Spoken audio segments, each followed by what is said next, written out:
बीरबल अकबरपुर गांव में 25 जनवरी 2019 की शाम थी। शिव शाम को जब घर लौटता है तो उसका 10 वर्ष का बेटा घर पर नहीं मिलता है।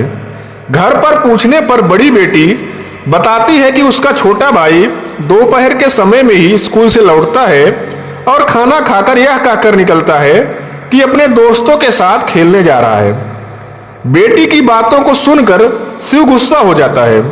आखिर तुमने उसे जाने क्यों दिया? क्या तुम्हें पता नहीं है सुरेश ने 2 हफ्ते पहले तुम्हारे साथ क्या किया था? क्या तुम माँ बेटी इस घटना को भूल गई हो? यह कहकर शिव अपने 10 साल के बच्चे को ढूंढने गांव में निकल जाता है। तो दोस्तों, आखिर शिव का 10 साल का बच्चा कहां गायब हो गया था? क्या वह जीवित था या फिर मर चुका था? सुरेश ने उसकी बेटी व पत्नी के साथ क्या किया होगा? कहीं सुरेश ने ही तो उसके बच्चे को गायब नहीं कर दिया था? तो हेलो दोस्तों, नमस्ते, प्रणाम, स्वागत है आप सभी का हमारे YouTube channel story by Sandeep में। दोस्तों, ऐसी ही रोमांचक कहानियों को सुनने के लिए वीडियो को लाइक और चैनल को सब्सक्राइब जरूर कर लें। साथियों, इस कहानी को सुनाने से पहले यह कहानी जिस गांव की है उस गांव के बारे में बताऊंगा। आखिर इस गांव का नाम बीरबल अकबरपुर कैसे पड़ा?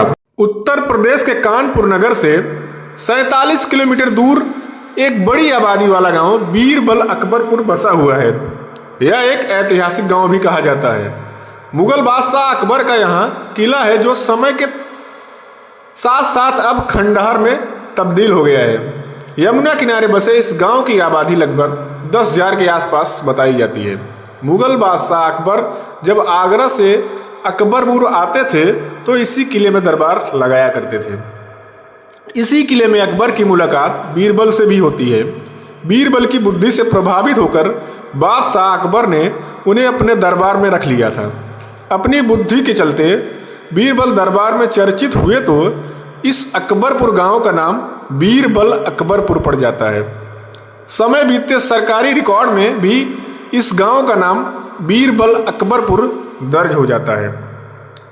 बुद्धि का लोहा मनवाने वाले बीरबल का जन्म अकबरपुर गांव में 1 किलोमीटर की दूरी पर तिलौंची में हुआ था। बीरबल के बाल्यावस्था के समय से ही उनके पिता की मृत्यु हो गई थी। निर्धन परिवार में जन्मे बीरबल का पालन पोषण उनकी मां ने बड़ी कठिन परिस्थितियों में किया था। खेतों में मजदूरी करने के दौरान मां बीरबल को बांस की टोकरी में लिटाकर लाती थी और खेत के एक कोने में टोकरी को रख देती थी। कहा जाता है कि एक रोज एक साधु खेत से होकर गुजर रहा था, तभी उसकी नज़र बीरबल पर पड़ती है। उस साधु ने बीरबल का हस्तरेखा तथा मस्तक की लकीरों को गौर से देखा।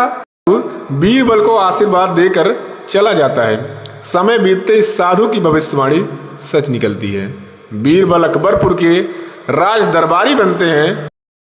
तो साथियों, ये थी इस गांव की कहानी। तो चलिए अपनी घटना की ओर अब चलते हैं।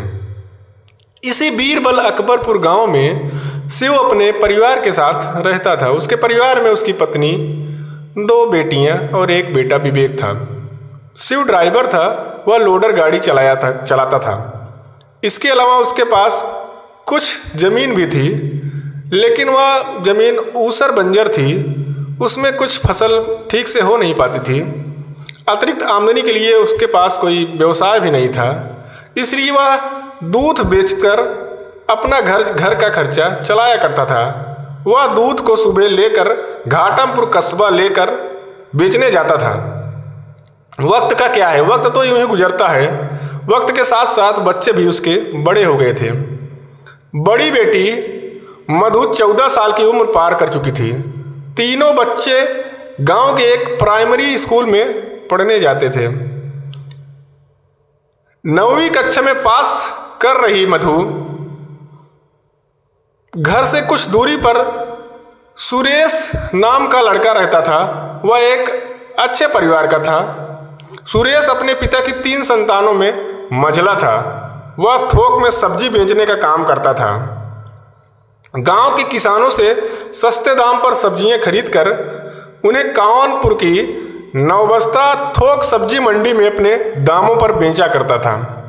चूंकि सुरेश अच्छा कमाता था तो खूब ठाट बाट से रहता था। गले में सोने की चेन, अंगुलियों में अंगूठी और कलाई में महंगी महंगी घड़ियां पहना करता था। उसके आसपास महंगा मोबाइल भी रहता था। सुरेश जिस तरह से अच्छी कमाई करता था उसी तरह शराब गांजा में उस कमाई को लुटा भी देता था। उसके पिता उसकी इस बेफिजूल खर्ची से बहुत ही परेशान थे। उन्होंने उसे समझाया भी और डांट फटकार भी लगाई, लेकिन सुरेश का रवैया कुछ भी नहीं बदला। एक रोज मधु स्कूल जा रही थी, तभी सुरेश की नज़र उस पर पड़ जाती है। खूबसूरत मधु को देखकर सुरेश का मन उसके ऊपर मचलने लगता है। वह उसे फांसने का ताना बाना बुनने लगता है, तो मौका मिलने पर वह उससे बात करने का भी प्रयास करता है, लेकिन मधु थी जो उसे हाव भाव भी नहीं दे रही थी। तब सुरेश खिसिया जाता है और अपने उसके सब्र का बांध इस तरह तोड़ देता है कि रोज रोज का मौका मिलने पर भी मधु का हाथ पकड़ना चाहता है और बोलता है, मधु मैं तुमसे बहुत ही ज़्यादा प्रेम करता हूँ। तुम्हारी खूबसूरती ने मेरा जी जान सब लूट लिया है। तुम्हारे बिना मैं अधूरा सा महसूस करता हूँ। मधु अपना हाथ छुड़ाते हुए गुस्से से बोलती है, सुरेश तुम या कैसी बहकी बहकी बातें कर रहे हो। मैं तुम्हारी जात बिरादरी की हूँ और इस नाते से तुम मेरे भाई लगते हो और हमारे गांव के भी हो, इसलिए तुम्हारे ऐसी करतूत नहीं करनी चाहिए जो हमारे समाज को एक गंदा असर पहुंचा सकती है। लेकिन कहा गया है ना दोस्तों, प्यार तो साला अंधा होता है। मधु प्यार जात बिरादरी नहीं देखता है, सुरेश बोल रहा है। लेकिन मैं अंधी नहीं हूं, मैं ऐसा नहीं कर सकती हूं। नफरत करती हूं और हाँ, आइंदा कभी मेरा रास्ता रोकने का दुस्साहस कभी मत करना, वरना मुझसे बुरा कोई नहीं होगा। नीलम ने धमकाते हुए बोलती है और ऊंची आवाज में भी यह बात कहती है उससे। सुरेश समझ गया था कि मधु अब ऐसे नहीं मानेगी। उसे अपनी खूबसूरती पर इतना घमंड हो गया है कि वह उसके घमंड को हर हाल में तोड़कर भी रहेगा। सुरेश का एक दोस्त था, दोनों समान ही उम्र के थे। एक रोज दोनों शराब पी रहे थे। उसी दौरान सुरेश बोलता है अपने दोस्त से, यार मैं नीलम से बहुत प्रेम करता हूँ, लेकिन वह है कि मुझे हाव भाव ही नहीं देती है। तो उसका दोस्त बोलता है, मधु जो है ना वो ऐसी वैसी लड़की नहीं है, पीछा करना तू छोड़ दे, कहीं ऐसा ना हो कि उसका पंगा तुझे भारी पड़ जाए। उसका दोस्त सुरेश को समझाया तो सुरेश बोलता है, अरे छोड़ इन बातों को, मैं भी जिद्दी हूँ। मैं आज चैलेंज करता हूँ कि मधु अगर राजी से नहीं मानती है तो मुझे कोई दूसरा रास्ता भी अपनाना पड़ेगा। सुरेश ने मधु के ऊपर लाख टोरे डालने की कोशिश की, लेकिन मधु जो थी वह उसकी कोई भी बात सुनने को राजी नहीं थी, बल्कि उसकी बात बात पर हर समय पर बेइज्जती ही करती थी। बात 13 जून 2018 की है। उस रोज शाम 5 बजे मधु सुबह फ्रेश होने के लिए मोहल्ले से बाहर मैदान में जाती है। तभी पीछा करते हुए सुरेश झाड़ियों में पहुंच जाता है और मधु को दबोचने का प्रयास करता है और वह इस मंसूले में भी कामयाब हो जाता है। उसने उसके साथ जबरदस्ती की तो वह चिल्लाती है, लेकिन सुरेश जो था उसकी शरीर को जकड़ लेता है और उसके मुंह को भी दबा देता है, जिससे उसकी आवाज़ बाहर नहीं जा पाती है। तब मधु ने हिम्मत जुटाई और सुरेश के हाथ पर दांत से काटा तो सुरेश की पकड़ थोड़ा ढीली हुई और वह फिर चिल्लाती हुई सिर पर पैर रखकर गांव की ओर भागने लगती है। अपने घर पर पहुंचते ही मधु जो है वो बेहोश हो जाती है और अपने दरवाजे पर ही गिर पड़ती है। मधु की माँ जब मधु को देखती है तो और उसके कपड़े भी कुछ फटे थे तो वह समझ जाती है कि मधु के साथ कुछ गलत हुआ है। माँ ने मधु के चेहरे पर पानी के छींटे मारे और उसको जगाया तो मधु जो थी वह अपनी माँ को सुरेश की करतूत के बारे में बताती है। यह सुनकर उसकी माँ बहुत गुस्सा हो जाती है और माँ और बेटी दोनों सुरेश के घर पहुँचते हैं और उनके पिता के पास उनकी शिकायत करते हैं तो वह अपने बेटे को समझाने बुझाने के बजाय उन पर भी अपना गुस्सा उतारता है और उल्टे उसकी बेटी मधु के चरित्र पर ही उंगली उठाने लगता है। मधु की माँ यह बात अपने पति को बताती है। इसके बाद दोनों पति पत्नी थाने में पहुंचते हैं। उन्होंने सुरेश के खिलाफ दुष्कर्म करने की कोशिश का मुकदमा भी दर्ज कराते हैं। रिपोर्ट दर्ज होते ही पुलिस सक्रिय हुई और आनन फानन में सुरेश को गिरफ्तार कर कानपुर जेल भेज देती है। सुरेश 4 महीने जेल में रहा। 20 अक्टूबर 2018 को उसकी जमानत हुई। जेल से बाहर आने के बाद सुरेश के दिल में मधु और उसकी माँ की बदले की आग भभक रही थी क्योंकि उनकी ही वजह से वह जेल में गया था। वह बार बार यही सोच रहा था कि इन माँ और बेटी से कैसे बदला लिया जाए। इस पर उसने अपने दोस्त जो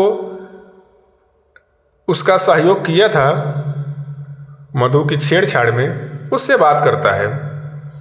जब उससे बात करता है तो वह उसका दोस्त जो था उसे कहता है कि मधु का एक छोटा भाई है विवेक, जो इन माँ और बहनों को बहुत ही ज़्यादा प्रिय है। एक काम करते हैं, क्यों ना इसके भाई और विवेक को जान से ही मार देते हैं। इसके बाद दोनों ने 25 जनवरी 2019 को दोपहर 2 बजे शिव का जो 10 वर्षीय बेटा विवेक था अपने साथियों के साथ गली में खेल रहा था। तभी सुरेश की नज़र उस पर पड़ जाती है। सुरेश और जो उसका दोस्त था उसके कान में कुछ कानाफूसी करते हैं, फिर गांव के बाहर चले जाते हैं। इधर सुरेश विवेक के साथ खेल रहे सुमित को अपने पास बुलाता है और उसे 20 रुपए का नोट देकर कहता है, सुमित तुम विवेक को लेकर गांव के बाहर चले जाओ, वहाँ तुम दोनों को बिस्किट और टाफियाँ खिलाई जाएंगी। सुमित तो लालच में आ जाता है, तो छोटा बच्चा रहता है।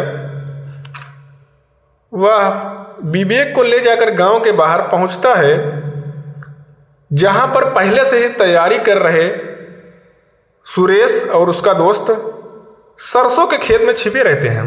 और उसका जो दोस्त होता है ना सुरेश का, वह विवेक के छोटे दोस्त को वहीं पर ही वापस भेज देता है और विवेक को लेकर सरसों के खेत में पहुंच जाता है, जहां पर सुरेश अपनी दुश्मनी को निभाने के लिए पहले से ही घात लगाए उस खेत में बैठा रहता है। और जैसे ही विवेक को वह देखता है वह उसे पकड़कर दबोच लेता है और ज़मीन पर पटकने लगता है और बोलता है, तेरी बहन ने मुझे जेल भिजवाया था, तो उसका बदला आज तुझे जान से मार कर लूँगा। अब तक खेत के बाहर उसका दोस्त जो रखवाली कर रहा था वह भी खेत के अंदर आता है। इसके बाद दोनों मिलकर विवेक का गला दबाने लगते हैं। विवेक चीखने लगा तो दोनों ने गला दबाकर विवेक को मार डाला और फिर लाश को घास फूस से ढककर वापस घर आ गए। इधर शाम 5 बजे शिव अपने घर आता है तो घर पे देखता है कि उसका छोटा बेटा विवेक दिखाई नहीं दे रहा है। विवेक के बारे में उसने जब अपनी पत्नी से पूछा तो वह बोलती है कि मुझे तो नहीं पता, आप अपनी बेटी से पूछ लो। तो जब वह बेटी से पूछता है तो वह बताती है कि पापा, विवेक तो सुबह स्कूल गया था और दोपहर में आता है तो खाना पीना खाकर अपने दोस्तों के साथ खेलने निकल जाता है। तो वह शिव जो था वो गुस्से में आकर उसे गांव में ढूंढने के लिए निकल पड़ता है और वह ढूंढता है, लेकिन उसका कुछ भी पता नहीं चल पाता है। लेकिन विवेक जब नहीं मिलता है तो दूसरे दिन उसकी लाश जब सरसों के खेत में मिलती है तो पुलिस की मौजूदगी में मिली शव को अपने कब्जे में कर लिया और जांच शुरू कर दी। बदला लेने के लिए मासूम की हत्या का पर्दाफाश होता है। 27 जनवरी 2019 को थाना सजेती पुलिस के अभियुक्त सुरेश व उसके दोस्त को कानपुर कोर्ट में रिमांड मजिस्ट्रेट के समक्ष पेश किया जाता है, जहां से दोनों को जेल भेज दिया जाता है और कानून उसे उनके गुनाहों की सजा सुनाती है। साथियों, यह थी कहानी जिसमें एक तरफा प्यार में पड़ा आशिक मासूम बच्चे को जान से मार देता है। तो चलिए यहीं से इस कहानी को समाप्त करते हैं, फिर मिलेंगे एक नई घटना के साथ। तब तक के लिए बी अलर्ट, बी सेफ और देखते रहें स्टोरी बाई संदीप।